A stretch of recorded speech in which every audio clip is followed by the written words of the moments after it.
You know that feeling when you check your bank account and instead of immediately closing the app in horror, you actually smile? Like when you stop calculating whether you can afford that coffee or if buying groceries means eating ramen for the rest of the week. There's a specific number where this shift happens, and it's not what most people think. Most financial gurus will tell you that you need $1 million to feel wealthy, or that six figures is the magic number. But here's the thing they're missing. There's a much smaller milestone that completely transforms your relationship with money, and once you hit it, everything changes. That number is $20,000. My name is Nick, and I spend way too much time thinking about money, financial psychology, and why some people seem to effortlessly build wealth while others stay stuck in the same financial patterns for decades. If you're someone who wants to understand the real mechanics behind wealth building, instead of just hoping things will magically improve, make sure to hit that subscribe button and give this video a thumbs up if it ends up helping you see money differently.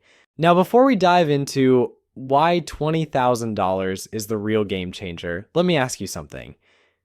When you think about building wealth, what comes to mind? Maybe you picture some trust fund kid who never had to worry about money. Or perhaps you imagine someone grinding away for years, slowly accumulating wealth $1 at a time. The truth is, wealth building doesn't work the way most people think it does. Here's what actually happens. There are certain financial thresholds that act like invisible barriers. Once you cross them, the rules of the game completely change.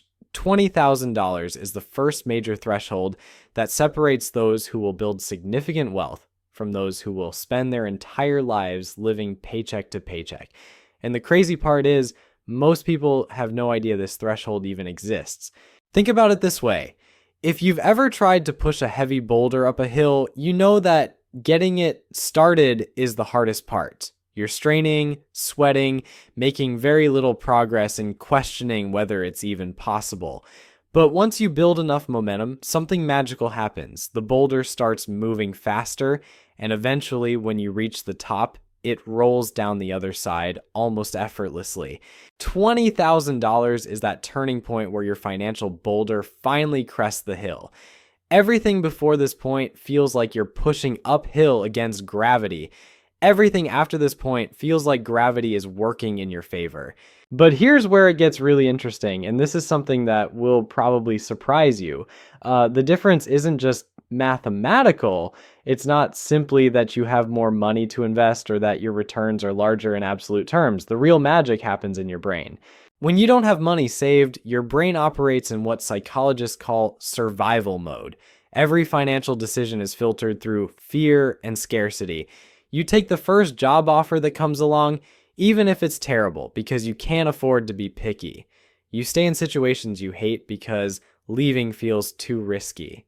You say yes to things you don't want to do because you need the money. This isn't just about being practical or responsible. When you're in survival mode, your brain literally can't think about growth and opportunity. It's like trying to plan a vacation while your house is on fire. Your mental bandwidth is completely consumed by immediate threats and short-term survival. But something remarkable happens when you cross that $20,000 threshold. Suddenly, your brain has the space to think differently. Instead of asking, how do I survive until next paycheck? You start asking, how can I grow this money? Instead of being reactive to whatever financial crisis pops up, you become proactive about building wealth. Research from Vanguard shows that having just $2,000 in emergency savings increases your financial well-being by 21%. $2,000. That's less than most people spend on a vacation or a fancy laptop. But that small buffer creates a massive psychological shift because it moves you out of pure survival mode. When you push that emergency fund to 3 to 6 months of living expenses, which for most people lands somewhere around $20,000, you get another 13% boost in financial well-being. But more importantly, you've now created enough breathing room for your brain to start thinking about wealth building instead of just wealth preservation. Here's where the math starts getting really exciting. Let's say you're saving $1,000 every month and earning an 8% return on your investments. Getting to your first $20,000 takes about 19 months of consistent saving and investing. That's a year and a half of discipline, sacrifice, and delayed gratification. It's not easy, and frankly, most people give up somewhere along the way. But here's the part that will blow your mind. Your second $20,000 doesn't take another 19 months. It only takes about 17 months. Why? Because now you've got that first $20,000 working alongside your monthly contributions, generating its own returns. Think about this for a second. You did the exact same amount of work, saved the same amount of money each month, took the same level of risk with your investments, but you shaved 2 full months off the timeline just because you had more money working for you. That's the power of compound interest starting to kick in. By the time you're going for your third $20,000, the timeline shrinks even more. Your money is doing an increasing share of the heavy lifting while you're putting in the same effort.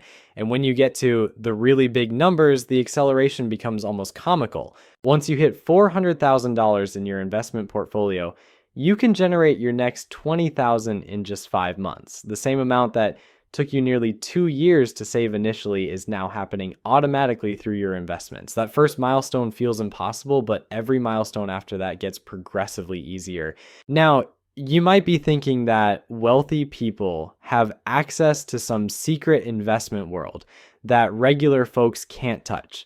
Like there are exclusive hedge funds or special opportunities that only unlock once you reach certain wealth levels. And while there is some truth to that at the ultra high end, it's not what's driving this $20,000 phenomenon. The real secret is much simpler and honestly much more encouraging. It's just basic mathematics working in your favor. When you invest $1,000 and it grows 10% in a year, you make $100. Take that exact same 10% growth rate and apply it to $10,000, and suddenly you're looking at $1,000 in profit from the same investment, same time frame, same level of risk. This is why hitting $20,000 feels like such a turning point. Up until that point, your investment returns feel almost insignificant because you're working with smaller amounts. A 10% return on $2,000 is $200. Nice, but not exactly life-changing. But a 10% return on $20,000 is $2,000. Now, we're talking about money that actually matters. When you've got $20,000 sitting in investments earning 8% annually, that's $1,600 flowing into your account over the course of a year without you having to lift a finger. Money you didn't have to earn through your job. Money that showed up because your existing money was working on your behalf. The investment strategy isn't any more sophisticated than what someone with $1,000 can use. You can buy the exact same index funds, use the same brokerages, follow the same basic principles. The only difference is scale, and that scale transforms small percentage wins into real financial progress. But here's the part that most people completely miss, and it might be the most important point in this entire video. When you save $20,000, you've actually accomplished something far more valuable than just accumulating money in a bank account. You've fundamentally rewired your brain and built the most important financial habit you'll ever develop. And this might sound like some self-help nonsense, but stick with me because this is where things get really practical. Think about what it actually takes to save $20,000 if you're starting from zero. Unless you're making ridiculous money or living in your parents' basement rent-free, this requires serious discipline. You had to track where every dollar was going. You had to say no to things you wanted so you could set money aside instead. You had to resist the urge to blow your savings on whatever shiny object caught your attention that week. Most importantly, you had to do all of this consistently for months or even years. And here's the kicker. You proved to yourself that you can control your money instead of letting it control you. You became the type of person who can delay gratification when it really matters. That's not just a financial skill, that's a life skill. This identity shift is huge because it affects every financial decision you make going forward. Before you had $20,000 saved, buying a $4 coffee might have required mental gymnastics about whether you could afford it. After you hit $20,000, you're not sweating the small stuff anymore because you know you have your priorities straight. You've proven you can make the big sacrifices when necessary. But there's another psychological shift that happens at this level. that most people don't talk about. You start seeing opportunities instead of just threats. When you're living paycheck to paycheck, every unexpected expense feels like a disaster. Your car needs repairs, your laptop dies, your rent goes up. These aren't opportunities, they're financial emergencies that derail your entire month. But when you have 20,000 in the bank, these same events become minor inconveniences at worst. Your car needs repairs, annoying but not catastrophic. Your laptop dies, time to upgrade to something better. Your rent goes up, maybe it's time to finally look for a better place or negotiate your salary. Even better, you start noticing opportunities that were always there, but you couldn't take advantage of before. Your friend mentions they're starting a business and looking for investors. Before, you would have thought, that sounds interesting, and moved on. Now you can actually consider whether it's worth throwing $5,000 at it. A killer deal pops up on a rental property that needs some work. Before, you would have scrolled past it on Zillow and maybe felt a little envious. Now you can run the numbers and see if it makes sense as an investment. Your boss mentions there's a conference in another city that could be great for your career, but the company won't pay for it. Before, you would have made excuses about why you can't afford to go. Now you can weigh the potential return on investment. This is what wealthy people mean when they say, money goes to money. It's not some cosmic conspiracy where the universe rewards people who already have cash. It's that having money gives you options, and options create more opportunities to make money. Here's something else that happens around the $20,000 mark that will make you question everything you thought you knew about budgeting. You start caring less about small expenses and more about big ones. I know that sounds backwards, but hear me out. When you're broke, you obsess over every purchase. Should I buy the name brand cereal or the generic version? Is it worth spending $3 on coffee when I could make it at home? Should I get the premium gas or the regular? These decisions consume mental energy because every dollar feels precious. But when you have a solid financial foundation, you realize these micro decisions are largely irrelevant. The difference between spending $3 on coffee versus making it at home is maybe $1,000 per year if you're really going overboard. That's not nothing, but it's not going to make or break your financial future either. What matters are the big decisions: where you live, what you drive, how much you save, where you invest. These choices can swing your net worth by tens of thousands of dollars over time. So instead of agonizing over whether to buy the organic bananas, you focus your energy on optimizing your housing costs, maximizing your income, and making sure your investment strategy is solid. This shift in focus is incredibly liberating because it frees up mental bandwidth for the decisions that actually matter. You stop sweating the small stuff and start thinking strategically about wealth building. Now, let's talk about what happens to your career once you hit this milestone, because this is where things get really interesting. Having $20,000 saved doesn't just change your relationship with money, it changes your relationship with work. When you're living paycheck to paycheck, you're essentially trapped in whatever job you currently have. Your boss could be terrible, your coworkers could be toxic, the work could be mind-numbing, but you can't leave because you need that next paycheck to survive. This puts you in an incredibly weak negotiating position. You can't ask for a raise because you're afraid they might fire you. You can't push back on unreasonable demands because you need the job more than they need you. You can't explore other opportunities because taking time off for interviews feels too risky. You're stuck, and everyone knows it. But $20,000 changes the entire dynamic. Suddenly, you have what I call walking away money. You could quit tomorrow and survive for months while you find something better. This doesn't mean you should be reckless or burn bridges unnecessarily, but it means you're negotiating from a position of strength instead of desperation. This psychological shift affects everything about how you approach your career. You start asking for the raise you deserve because the worst they can say is no, and you'll be fine either way. You push back on unreasonable requests because you're not afraid of the consequences. You explore new opportunities because you can afford to take some risks. Here's what's really crazy. Often, you don't even need to use your walking away money. Just having it changes your entire demeanor at work. you become more confident, more assertive, more willing to take on challenging projects. And guess what happens when you show up differently? People notice. Suddenly you're getting better assignments, more recognition, and yes, more money.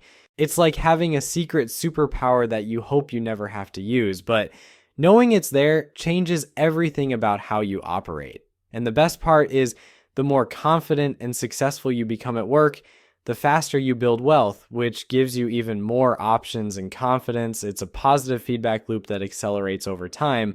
But here's where most people mess this up, and I see it constantly. They hit $20,000, feel that psychological shift, and then immediately blow it on something stupid. Maybe they decide they deserve a new car since they've been so disciplined, or they take an expensive vacation because they've earned it, or they use it as a down payment on a house they can't really afford. Don't do this. That $20,000 is not a reward for good behavior. It's the foundation of your entire financial future. It's the seed that grows into generational wealth if you're patient enough to let it compound. Instead, and that will probably make you laugh or cry depending on your current situation, the average person spends more money on their car over their lifetime than it would take to achieve complete financial independence. Think about that for a second. Between car payments, insurance, maintenance, and gas, most people are dropping $600 to $800 every single month on transportation. Over a 40-year period, that's easily $400,000 or more just to get from point A to point B. Meanwhile, they're complaining that they can't afford to save for retirement. It's like watching someone spend a fortune on a gym membership they never use while complaining they can't afford to eat healthy food. Here's the thing that makes this even more ridiculous. The moment you drive a new car off the lot, it loses about 20% of its value. So you're not just spending money, you're actively destroying wealth. Compare that to investing the same amount in a diversified portfolio. Instead of watching your money evaporate, you're watching it multiply. But I get it. Like, cars are emotional purchases. You want something reliable, something that looks good, something that makes you feel successful. And there's nothing wrong with that as long as you understand what you're trading off. That car payment might make you feel wealthy, but it's actually keeping you poor. This is where having $20,000 saved completely changes your perspective on major purchases. Instead of thinking, can I afford the monthly payment? You start thinking, what is this really costing me in terms of opportunity? That $30,000 car isn't just $30,000. It's $30,000 that could have grown to over $200,000 in your investment account over 20 years. Suddenly, driving a reliable used car doesn't feel like a sacrifice anymore. It feels like a strategic choice that's funding your future freedom. And here's the beautiful irony. The person driving the flashy new car is probably stressed about money, while the person driving the older Honda is quietly building wealth and sleeping better at night. This mindset shift extends to every major financial decision you make. Housing, education, vacations, hobbies. Everything gets filtered through the lens of opportunity cost, not in an obsessive way that sucks all the joy out of life, but in a strategic way that ensures you're making intentional choices about where your money goes. And let me tell you something that might surprise you. Once you start thinking this way, you often realize you don't actually want half the stuff you thought you wanted. That bigger apartment, the extra space would be nice, but is it worth delaying your financial independence by 5 years, that expensive hobby? It's fun, but there are probably cheaper ways to get the same satisfaction. This isn't about becoming a penny-pinching miser who never enjoys anything. It's about becoming intentional with your money instead of letting it slip away on things that don't actually matter to you. Idris, when you have clear financial goals and understand the power of compound interest, it becomes much easier to distinguish between what you want and what you really want. Look, $20,000 isn't going to make you rich overnight, but it will fundamentally change how you think about money and opportunity. It's the difference between surviving and thriving, between reacting to life and designing it. Start building that foundation today because your future self is counting on the decision you make right now. Trust me, they'll thank you for it.